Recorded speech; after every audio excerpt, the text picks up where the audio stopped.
Welcome to the My Crazy Office podcast with the authors of Working With You Is Killing Me, Working For You Isn't Working For Me, and Mean Girls at Work, Kathy Elster and Catherine Crowley. They're committed to creating world peace, one crazy office at a time. And now, here are Kathy and Catherine.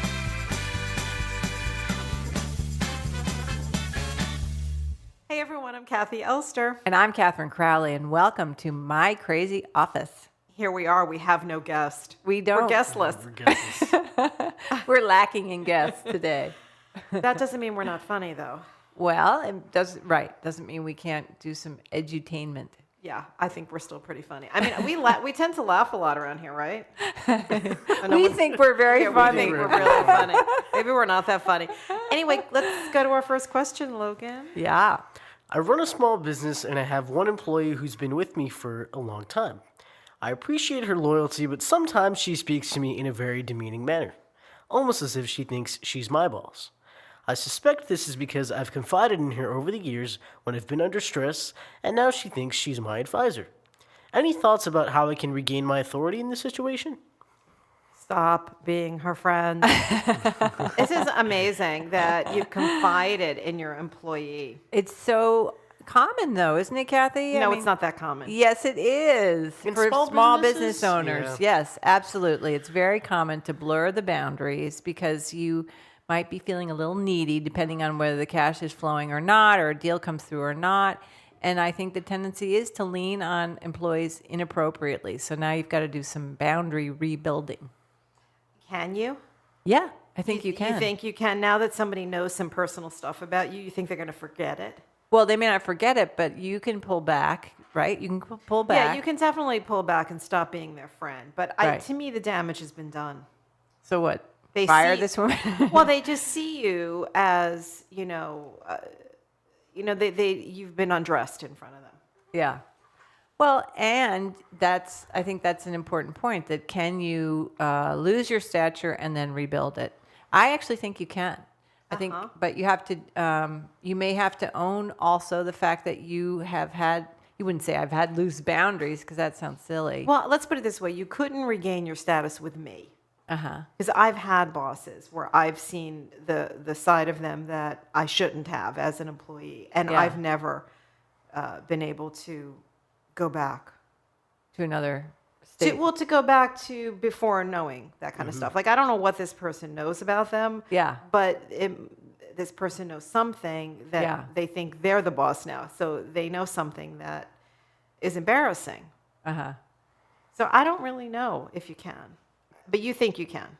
I think you can. I mean, it's not easy for sure, and you have to, in a way, what you have to do is you have to pull back almost energetically, right? And just you have to treat them in a more business-like, Right. professional manner. So you have meetings, you set goals, and you talk about what it is you want to achieve. And if the person starts speaking up to you, you actually have to say, excuse me, I didn't finish my sentence, or we need to move forward here. It's not easy, but I think it's doable. And I think maybe you have to address it that, you can't talk down to me that way. I am your boss. Right. I think you have to address that because then the person might, say, okay, I don't want to be here anymore. Yeah. I don't really respect you. So maybe I do want to move on. Yeah. Well, that could be an issue too, is that it may be too late for the employee. Yeah. But you'll only know that if you try to set the boundary. Right. Exactly. Right. So the moral of the story, stop telling people at work your personal problems. Well, the moral is to find an outside confidant, right? Right, Or mentor, always. or an excellent executive coach, such as I'm looking across at right Yeah. now. You find that person and you confide in them so Right. that you don't lean too heavily on your staff. Yeah, this is a classic mistake that business owners make. Yeah. That they, just in the heat of the moment, they end up opening their mouth and saying what they did last night, but they should have never told. Or even if they're worried about cash flow, right? If they're sweating it financially, that you don't necessarily want to confide that in someone who you're hoping will prop you up. Yeah, exactly. So- Yeah, I mean, professional. You just want to be professional at work and not, try to make everyone your friend. So no confessions. Confess only to outside people. Right. There's special church. places. Right. Go to there's church. Special places Exactly, for your that. rabbi. But not your employees. Yeah. Yeah. This is a danger zone. Didn't we once have a small business owner? They would invite everyone to their homes and they would Yes. smoke pot, and then they would wonder why nobody. Yes, and then they would wonder why, when they went back to work, why nobody really respected them. They were Right. a couple. They no longer are. But I just couldn't believe that story. Well, and we've had many other situations actually in corporate settings where people have each other over for dinner and share a little too much, drink a little too much, and Yeah. share a little too much. right, right. And, oops. Yeah. Next thing you know. Yeah. That's really interesting. Oh, what, you like the story about those business owners that had Yeah, parties I at guess their because house? they're trying to, I don't know, trying to be a good boss. Well, They're I trying think to break the stereotypes of that, and they were very cool, hip What a people, boss and I should be. think they thought, they're grateful that people want to work for them when you're a small business. That's right. And maybe they just thought, we want to thank them. We're cool. We're hip. They're cool. They're hip. Yeah. We're all going to have a good time. But no, I don't really want to see that. I mean, You personally don't want to see that. well, I have seen it. That's how I know. Right. I mean, and the person, that's what I'm talking about, the boss that I knew that, he was doing drugs and he exposed too much to me. I mean, I could never really respect him after that. yeah. I mean, he did some big deals, but, he did know how to do his job, but I just couldn't respect him after Right. that. So the moral of the story is keep it together. Keep it together. Keeping it together. That's Keep it what in A. your Murphy- pants and keep them out of your home. Yeah, I mean, why do you have to invite people to your home? I hear that all the time. I don't understand that.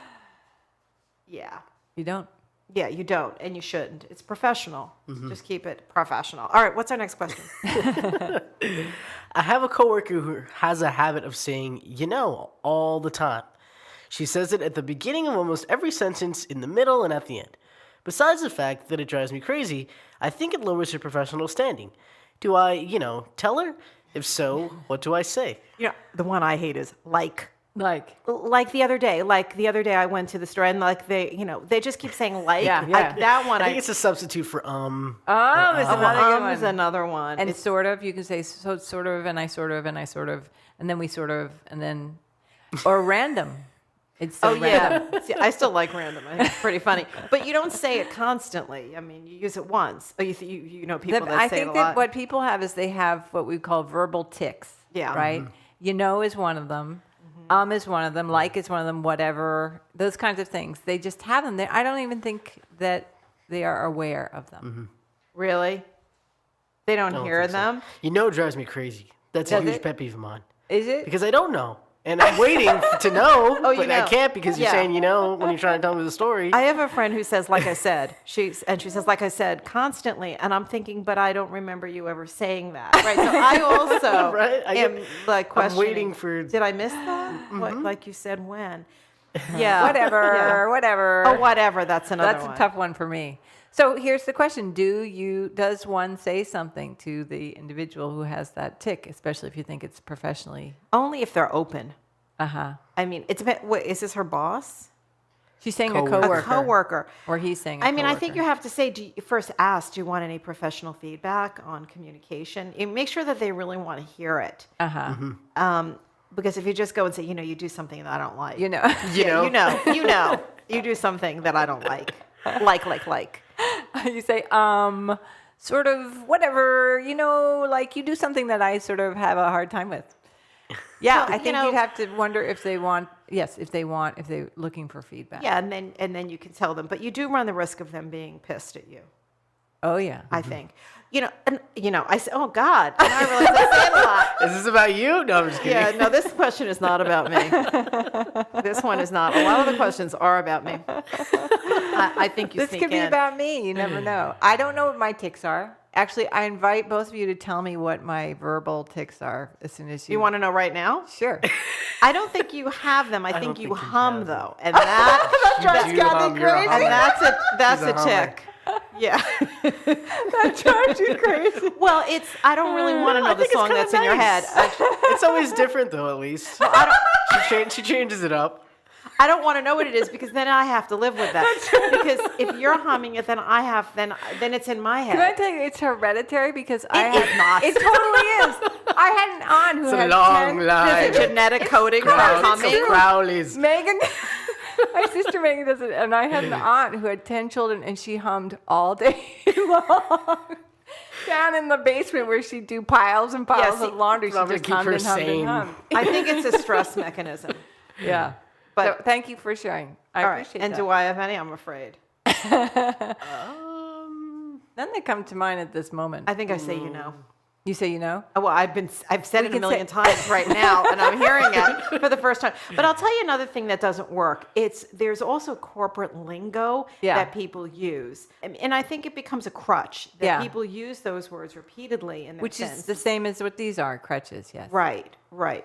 Okay, so identify your crutches, dear listeners, and then, try to cut them back. Oh wait, we've got to think of some of them. Come on. I'm drawing a blank as well. Don't look at me.